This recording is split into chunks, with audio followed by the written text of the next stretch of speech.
Hello everybody, it's Keagan here. I'm back with another video for you guys, and in today's video I'm bringing you guys another edition of Keagan's movie reviews, and this is going to be a standalone review this time, as the film we're going to be talking about today I figured is one that deserves its own standalone video.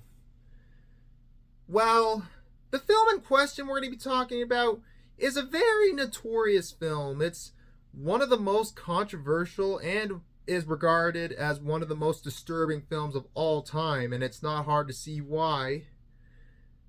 And, well, you know what it is. You've read the title, you've seen the thumbnail for this video, and the film in question is the 2010 film, a Serbian film, which was co-written by Srdjan Spasovic, I believe is how you pronounce it. I'm not sure if I pronounced that right, but if I didn't, oh well.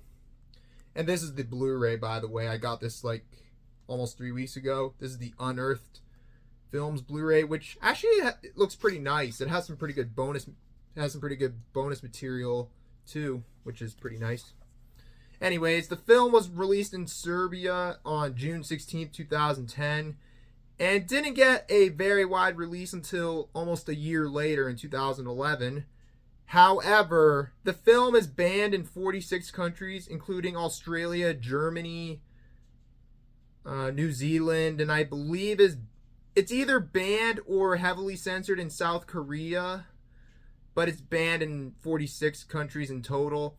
It was banned in Brazil for a brief period of time, but then it got unbanned about a year later, but I believe it got censored like it did in South Korea. But overall, the film is banned in 46 countries for reasons I can totally understand. Well, it's not hard to see why this movie is so controversial, because this movie is fucked with a capital F. There is a lot of messed up stuff in this movie.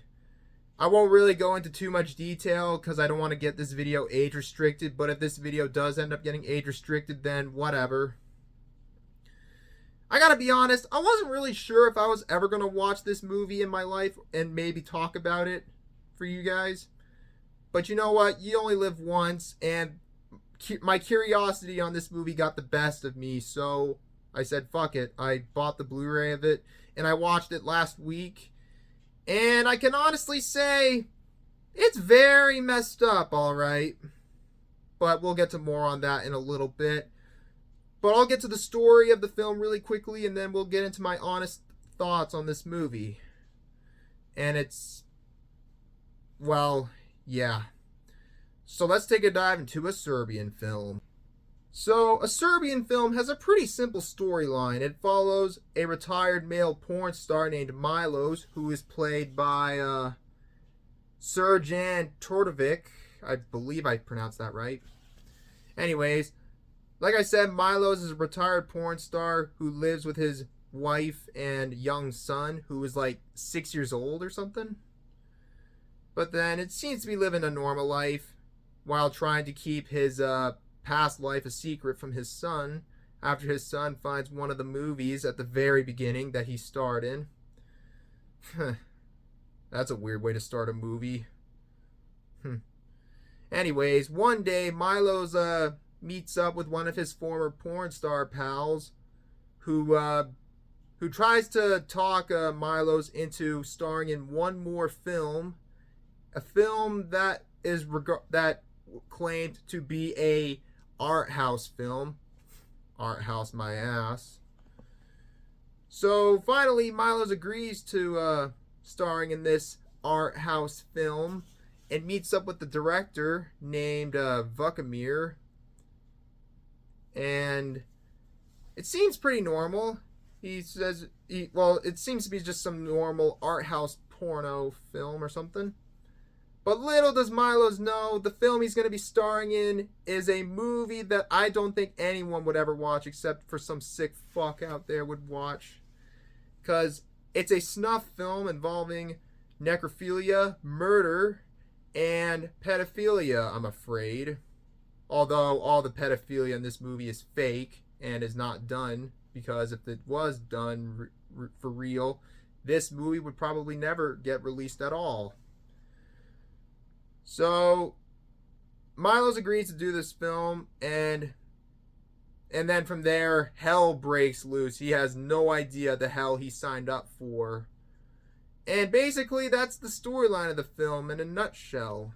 Well, I just want to say, for the record, it's not hard to see why this movie is so disturbing, and a lot of the people who've seen this movie aren't over-exaggerating. This is a really fucked up movie.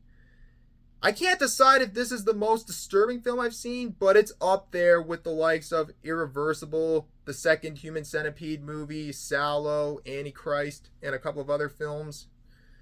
But yeah, it's pretty messed up. And it's not hard to see why it was so controversial. But all shock aside, there are actually a few things I like about this movie. I like the setup. I like the production design and the set designs for the film. They actually look really well done. The lighting and the color blending for some of the scenes in this film actually look really well done. It looks like a really professionally well-made film. And the special effects are actually really good too, I gotta say. But unfortunately, I didn't particularly like this film. Not that I was expecting to like it in the first place. I think the main problem with this movie is that it focuses too much on the shock and little on the substance of the film. But I guess even without the shocking parts, including the baby, which I'm not going to go into detail, even like with those scenes removed, the movie isn't that great either. It's kind of boring. It gets confusing around the third act. Well, at least I found it a bit confusing because there's a part around the third act when Milos passes out and wakes up in his house, and he's trying to figure out what the hell happened before he passed out, and then he starts to delve in deeper into what happened before he passed out. And it just got a little confusing there for me, at least. And all in all, I think the main issue with this movie is that it just focuses too much on the shock and little on the substance. And a lot of the shocking parts, in my opinion, were completely unnecessary. Well, two scenes in particular are ones that I found really unnecessary. Even if those scenes were just implied instead of being shown, it still would be disturbing. But those two scenes that I'm talking about are really messed up. Well, if you've seen the movie or at least heard of it, you probably know what scenes I'm talking about. But all in all, the film isn't really that great. I wasn't expecting to like it at all. But I wouldn't say it's the worst film I've ever seen. Besides the disturbing stuff, I will say it is one of the most disturbing films I've ever seen. It's up there with the films that I mentioned before, like Irreversible and shit like that. But in the end, a Serbian film is just a film that's just a shocking, soulless, extreme horror film with too much shock and little substance. But I wouldn't recommend it unless you are totally, completely curious of what the film is like. But I must warn you, it's really messed up. I was expecting it to be pretty messed up. And it was, needless to say. But you're not really missing much. But unless you're curious about it, then knock yourself out, I guess. It's pretty fucked up. But, yeah.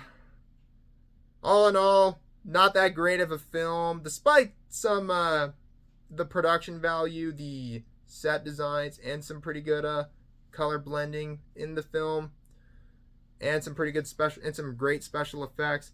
But all in all, I really did not like this film at all.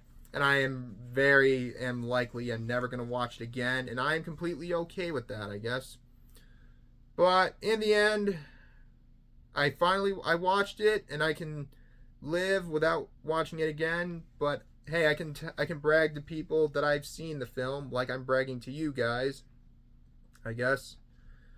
But yeah, I'm done talking about this movie. I'm giving a Serbian film a 4 out of 10. A soulless, shocking, extreme horror film with little to no substance at all. And, well, that's that. Well, that wraps up another edition of Keagan's Movie Reviews. Thank you guys so much for watching this video. And what is the most disturbing film you've ever seen? Let me know in the comments below. And if you enjoyed the video, leave a like, leave a comment below, subscribe for more videos like this, turn on notifications, share the video with your friends and whoever, and follow me on my other social medias like Instagram and so on. The links are in the description down below like they always are. And yeah, guys. So anyways, that's about it. So until next time, this is Keagan Shepherd signing off. Thanks for watching, and I will see you guys in the next one. And yeah, take care, everybody. Peace out. Bye-bye.